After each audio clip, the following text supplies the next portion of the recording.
Welcome back to the BC Talk. What's up, everyone? Welcome back to the talk. So this video coming up with Christiana and Jake is a video I actually shot several months ago, and I've been holding on to it because I didn't feel satisfied with the editing I had done. I was in my third full time of PT school, and shit hit the fan. I was really struggling to keep up with work, so kind of kept it in my back pocket and said, hey, I'm going to post it when the time's ready, and I think the time is now. So I hope you guys enjoy. Let's go right into it. So welcome, Christiana. Welcome, Jake. Welcome to the BC Talk. It means a lot that you're here. Thank you for having me. And me as well.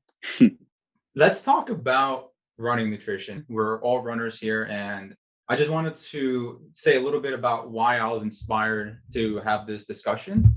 Pretty much, I was inspired by seeing runners out there, especially people that were younger, struggle with nutrition, either because they were shamed by coaches, friends, or by society for eating too much, or even too little because they thought it would help their performance or make them feel better. So I just wanted to start off with to both of you. Do you think there's a lack of awareness or education about nutrition in our sport? You want to go first, Jake? Yeah, I can go first. Lack of awareness, I would say yes, because I think most people believe that distance runners or runners in general need to be skinny, which I guess kind of has some fact to it. I mean, you typically aren't 250 pounds and running, 4-minute miles. I think it's more just about the fact that people lack awareness of what they can and can't eat, but everybody's different in their own way. Some kids might be able to function eating off Cheetos, and some are better, keeping on a strict protein diet or strict carb diet. So I think mostly in terms of making yourself aware, there's a good lack of resources, especially when we were running in college. I feel like we didn't know. Do any of you know who our team nutritionist was? Not really. No, I don't even know if we had one. So I think it also varies on the resources that your school has that are provided for you as well, either through athletic training staff or through your coaches. So some kids kind of just get left in the dark because they don't really want to ask because they think it's something that they're supposed to take on themselves. That's just ultimately not true. Yeah. And I think too, I think that there's a lot of things that are coming to light more in this age than even when we were in college or before that when we were in high school. But I also think that there's a lot of misassumptions or misunderstanding also between, and I think it's perfect because like we have a mix of like women and males here. I think there's a lot of misassumptions about what women runners need and what male runners need. And like obviously like the importance of like a woman keeping her menstrual cycle while she's training, like that is like a huge topic that's also finally like, and that has so much to do with like nutrition and like total energy that's being taken in and total energy expended. So I also think that there's just like a general lack of awareness of like the differences of like what female runners require versus what male runners require, just also because as far as like even development goes, it's just a totally different timeline. So I think lately that has been kind of like where I've noticed there's been a lot of maybe lack of knowledge or lack of understanding.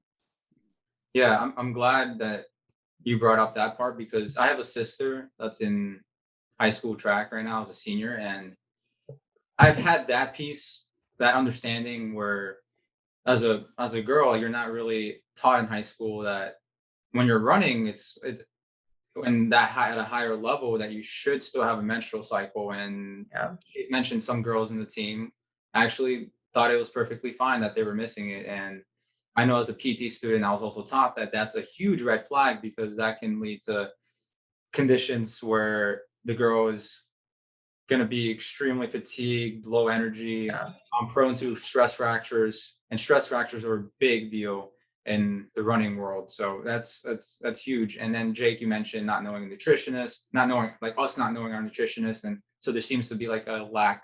So there's lack in outreach and lack in overall awareness of like what the female needs are. Overall, runners as a team not getting that even at the college level. I'm not speaking for all colleges, but being promoted. No, I just remember, I think our athletic trainer just gave us a piece of paper one day and was like, "This is what runners need to eat." And I was like, "Okay." So I looked it over, and then I made a very strict diet based on that piece of paper. Mm. But I think that was like our junior year, and I started to struggle towards the end of the season. And I was like, "What the hell is this? Like, I'm following this paper exactly." But nutrition isn't a piece of paper that you follow. Like, there's not a cookie cutter deadline to what you should and what you shouldn't eat. Everybody, functions differently. You can function on 4 hours of sleep. I function on 12 hours of sleep. Like, it's the same thing with your body. Like, whatever you put into your body, everyone's going to react differently to that. So yeah, I think it's just the lack of awareness of what's good and what isn't, that we need to shed a little more light on. Mhm. So what do you think could have been done differently in our like at Seton Hall then? You think Mm, I have one. I have Um, one. yeah, you go ahead. No, I mean, mine's kind of quick.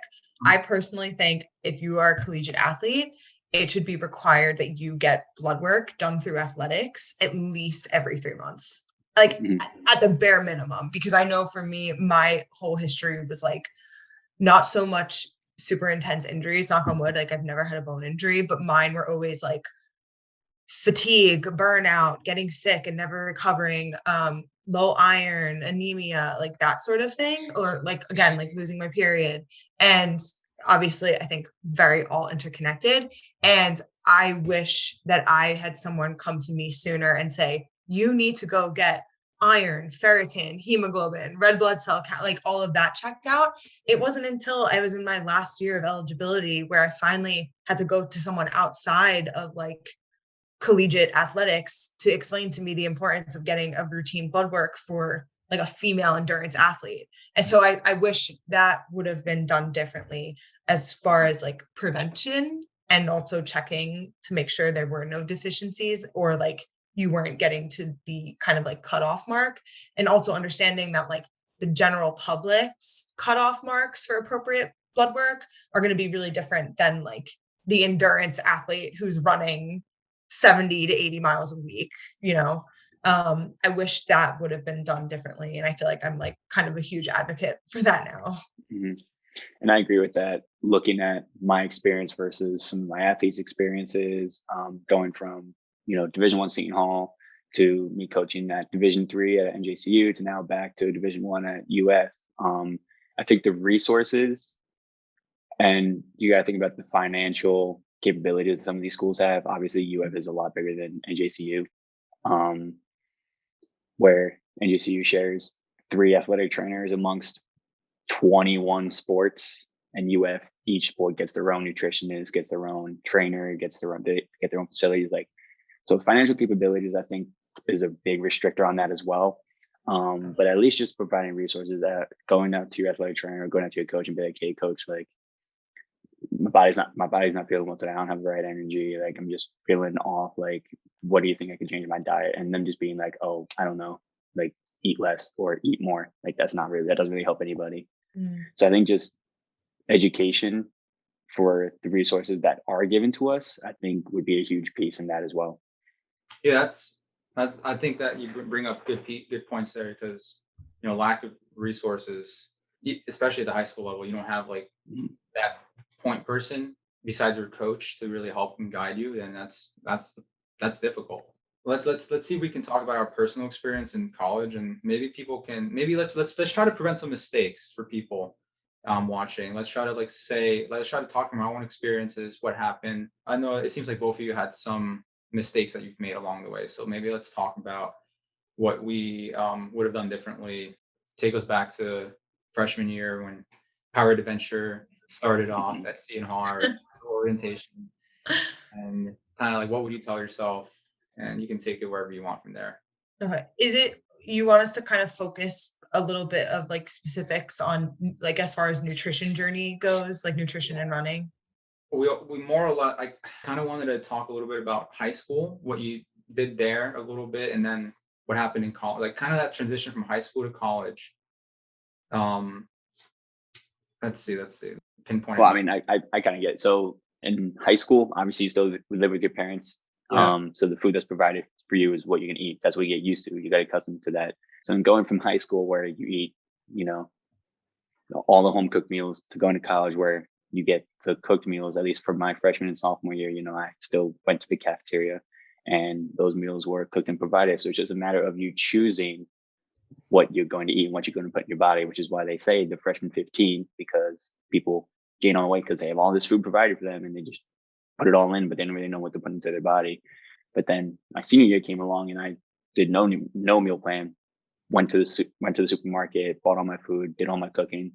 And that's actually senior year, I'd say, and I'm sure you two would probably agree that that was my best year performance wise, because I went back to, the home cooked provided stuff and buying vegetables, buying fruit, and putting the stuff into my body that I knew would be good for me, as opposed to relying on someone else to do it for me.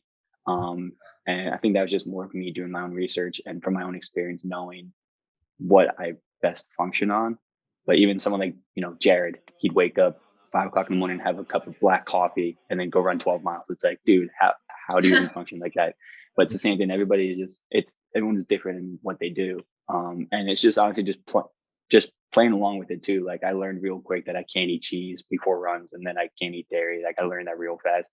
So it's the same thing. You just got to learn what you can and can't do and what your body limits yourself to. Ultimately, food is fuel, and I think that's something that a lot of people don't understand.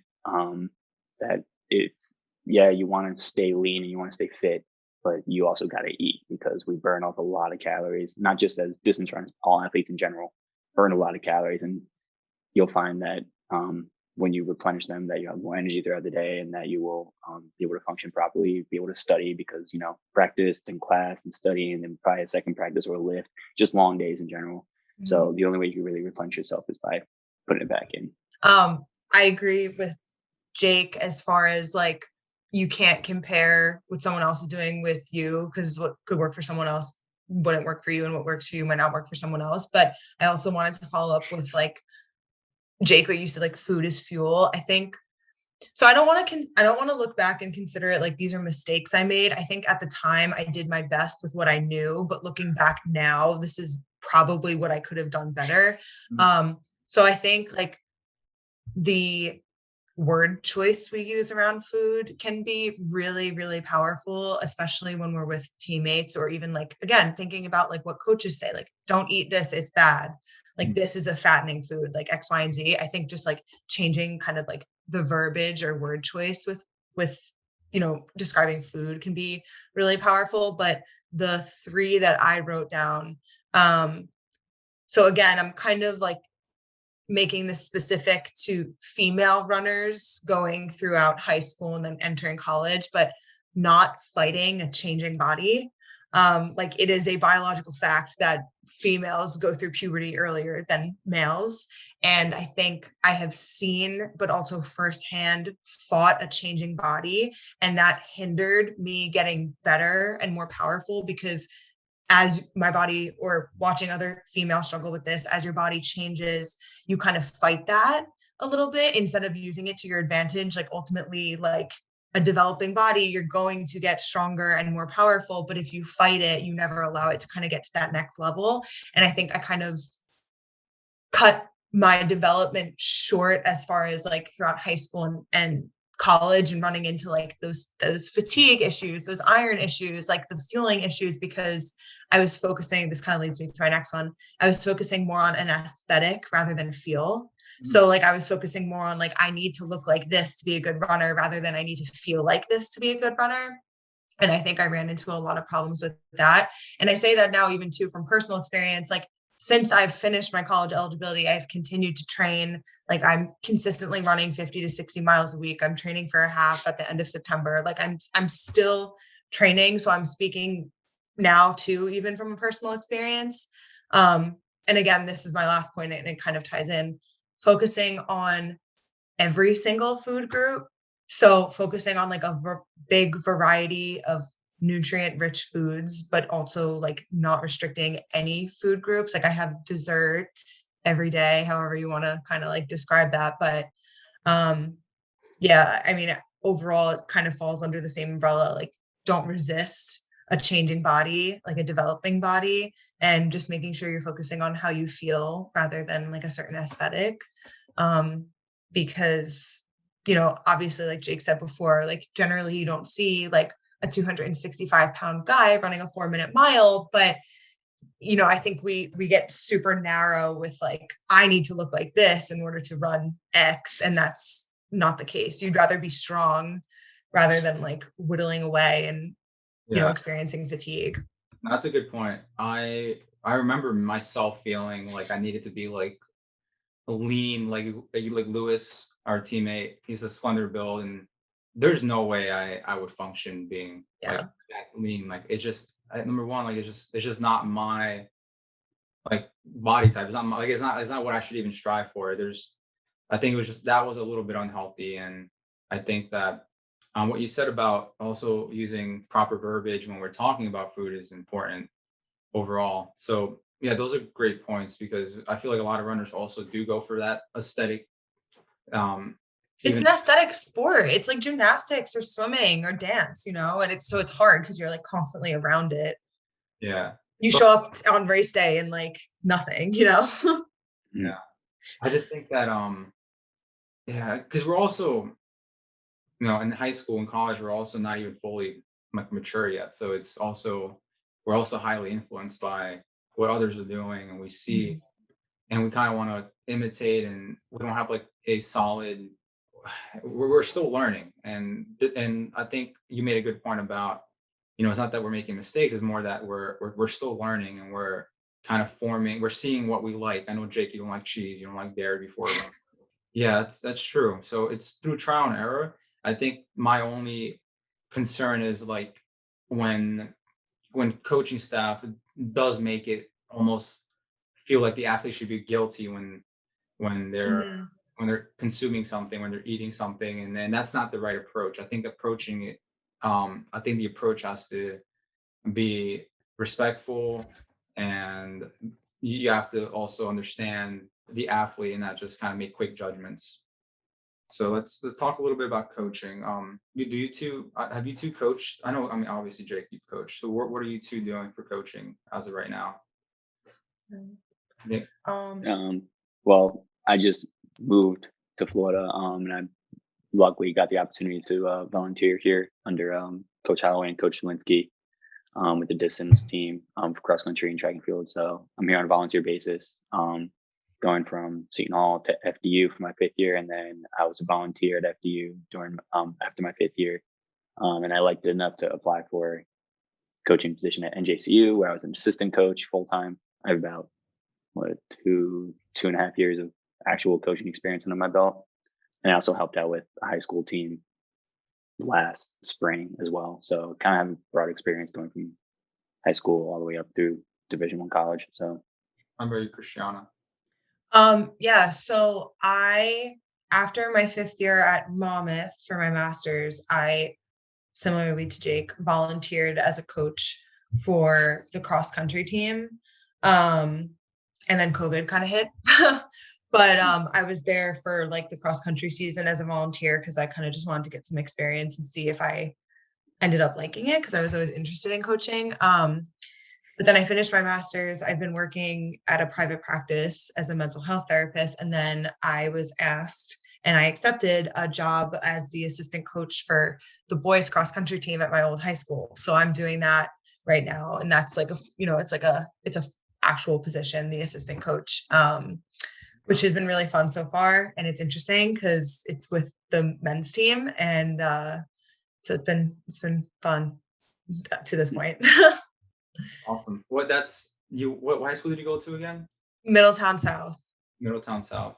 Mhm. And Jake, you're at University of Florida. You're a volunteer coach there. Mhm.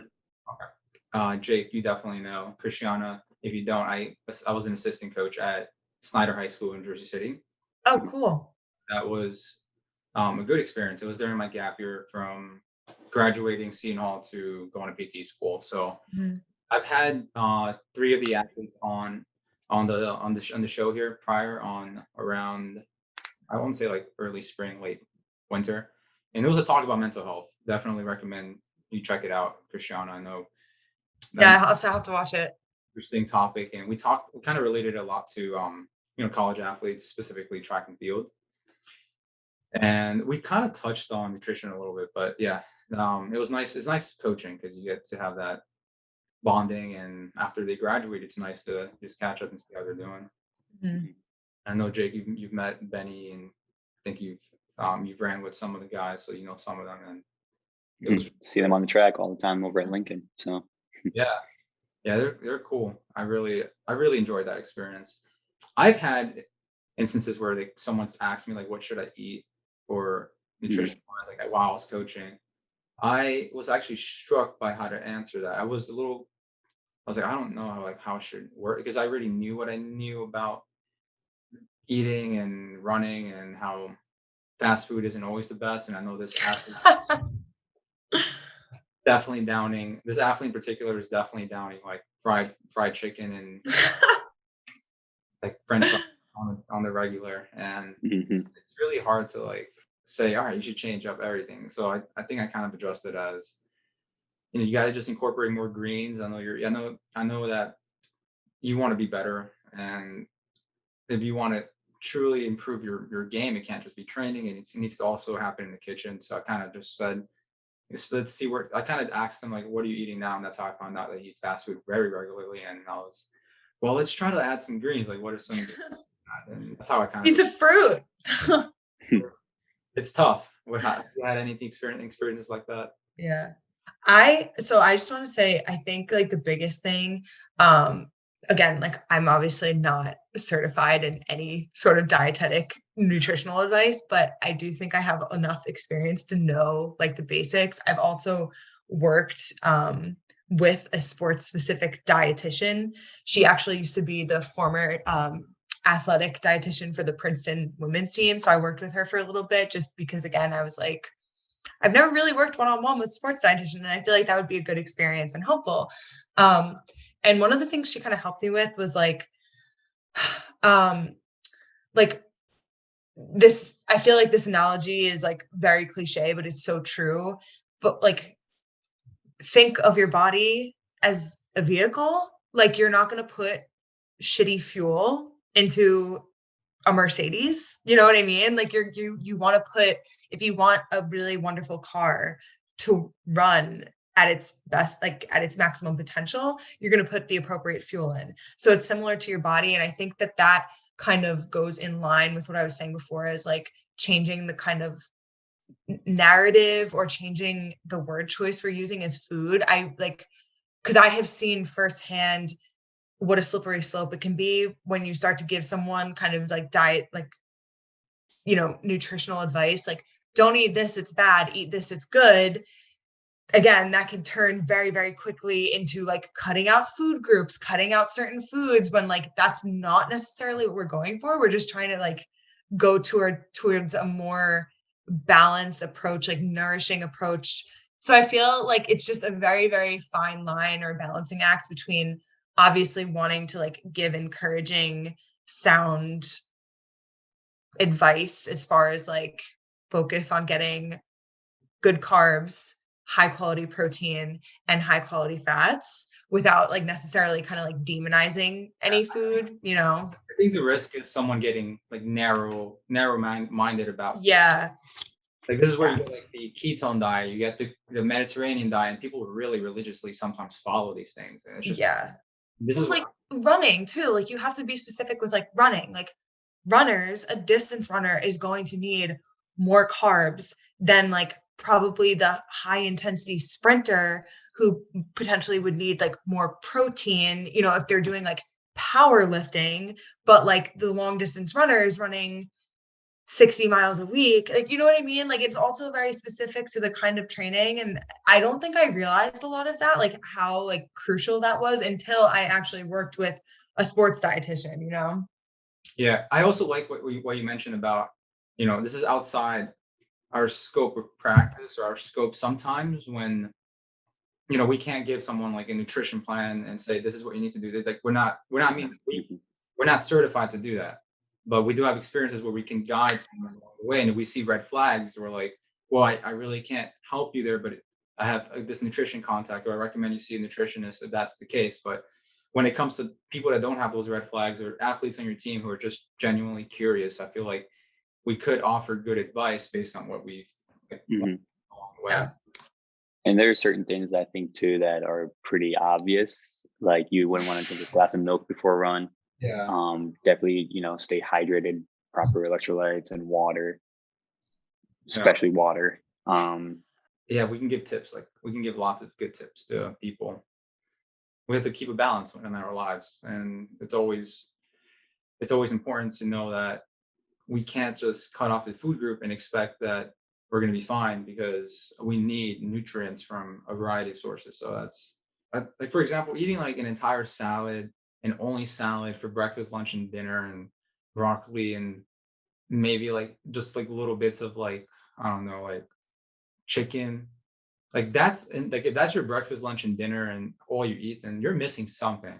Even though it's the quote unquote like healthy foods, like just like you get your protein, you get your greens. Okay, you're no, like there's something missing, whether it be um maybe some vitamins from like some of your fruits or citrus fruits that have vitamin C, or you have you're missing maybe some iron because you're lifting a lot, and that chicken maybe not doesn't have the amount of iron that you actually need, or the carbs aren't really there, and how you're running for over 60 minutes, and your liver is like, holy shit, I don't have glycogen, and Mhm. you have no glucose in your blood, and you're just fatigued, and you can't understand why, because I'm eating healthy. You can go wrong by having a variety of food groups, and your body will tell you like, I'm stuffed, maybe I shouldn't have more. Your body will tell you I'm hungry, and not go for, this is how I want to look. It's more like, how do you feel, what's your activity level. It's try to listen to your Yeah. and eat, and don't restrict yourself totally, is my best piece of advice to anyone out there. Right.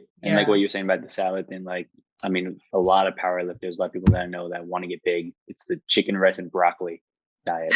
Like that's all they eat. Breakfast, lunch, and dinner is all they eat. It's like, okay, that's good for you because you get, they get the carbs, you get the protein, you get the greens, like you get all that. And that's what helps replenishes and help them get that big, massive gain.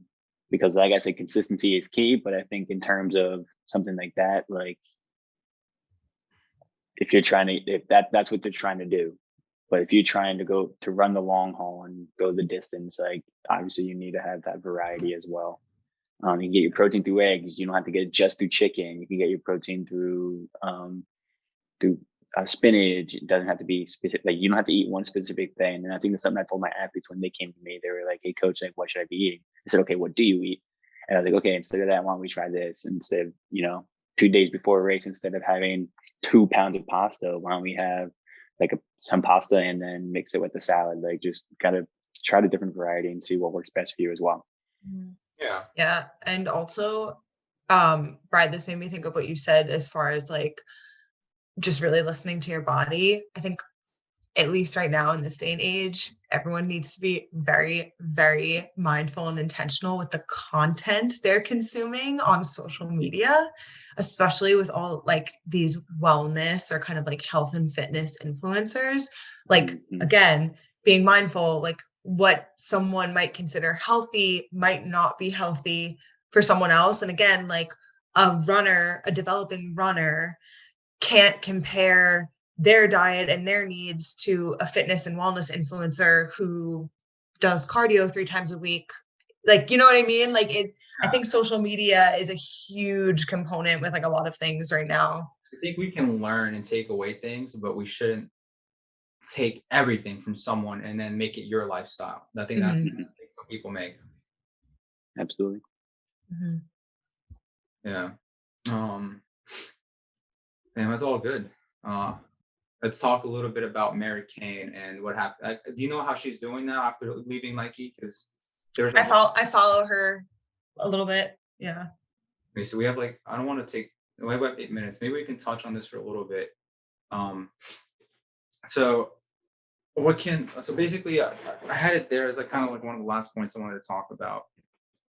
Um, Mary Kane is a very infamous runner from high school, her high school days, setting high school records. And she had like, this fallout with Nike, her coach, Alberto Salazar. For people that don't know, Alberto Salazar is, I think, a Boston Marathon winner. He was a really well known runner, and then infamous coach for Nike, I believe Nike Oregon Project. Is that Hmm. Hmm.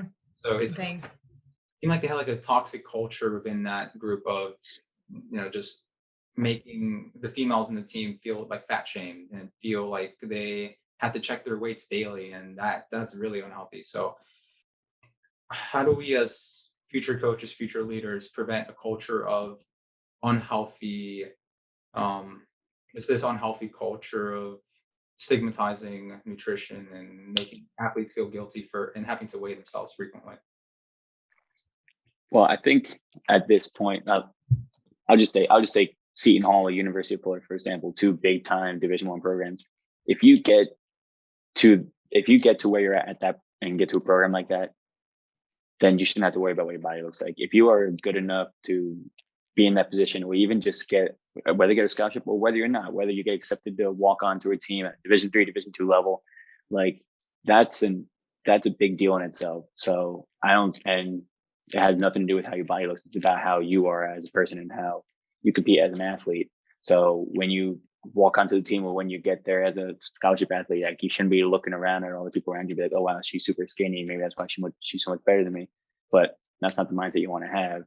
Um, what you've been doing to this point in your life to get you to where you're at, you've been doing well enough at it. So you just gotta remember what you're good at. Stay consistent in your diet.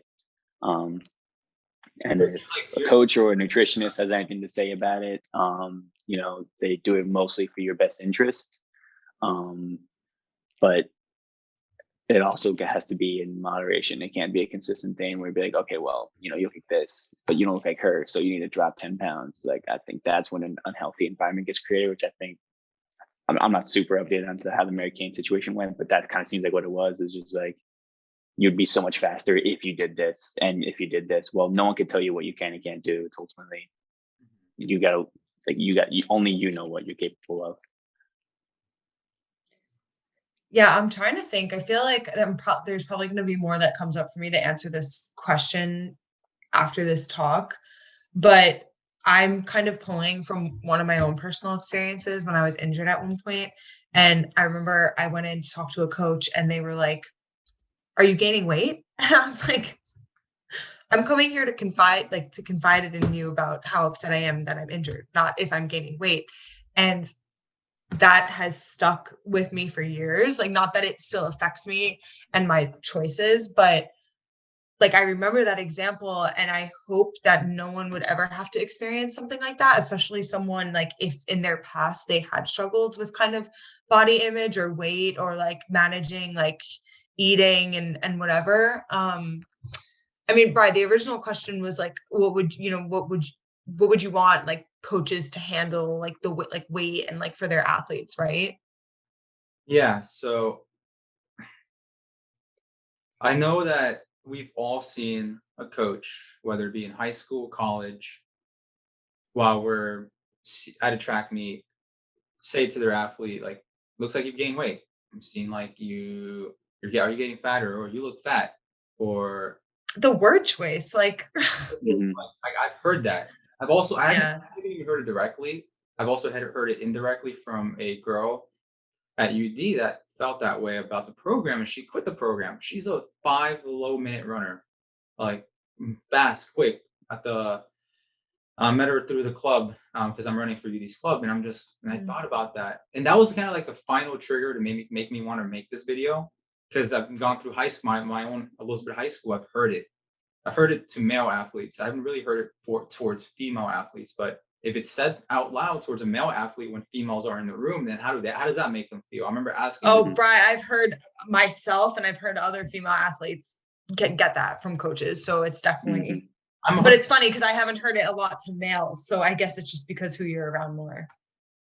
But yeah. I mean, I remember asking this one male athlete, it's like, hey, like how do you I thought about it for a second before like asking him. I was like, "Hey, like how do you feel about that comment?" And he's like, "I don't know. I'm just gaining too much weight." And I'm like this kid was off for the summer. He wasn't running much. yeah, Like I was like there was no reason for him to feel bad. It was just he just wasn't running during the pandemic. Like how can you can't compare him to when he was in peak running shape the prior year. And let's say even hypothetically you feel you are concerned that someone is getting obese or is getting overweight, you don't say that in front of a group. You pull that athlete aside Mhm. and you Yeah. talk to them. You don't tell them that in front of a group, because that's just awful. Like, same thing if you have an issue with someone, if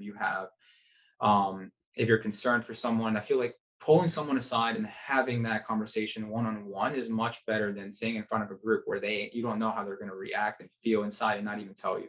Yeah. Mm. I also think too, like, you can't ultimately, you like, no one can make someone else change. Like, that person will only change if they want to change. I mean, that's like one of the first things that you learn when I was in school to become a mental health therapist. Like, you can't force someone or make someone change.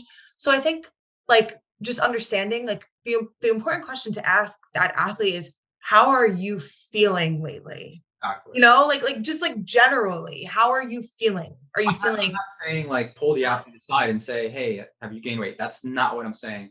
No, I know what you mean. I just had that thought, like, in general too. I just want to clarify that because it's very, Yeah. if that's creepy. That's even creepier in my opinion.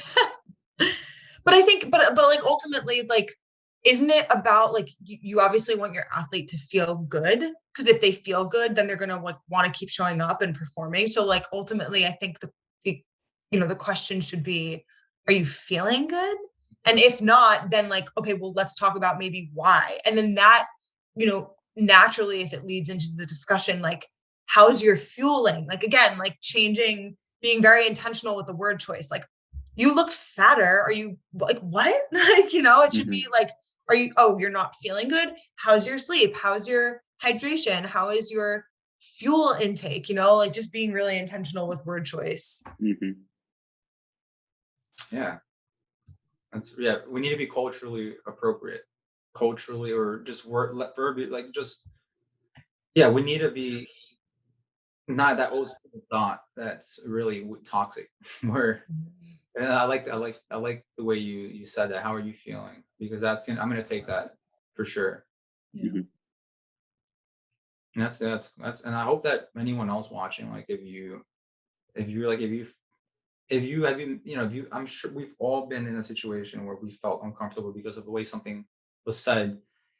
Um, I feel like it's just tough. I feel like a lot of people out there just they quit a team because they feel that way.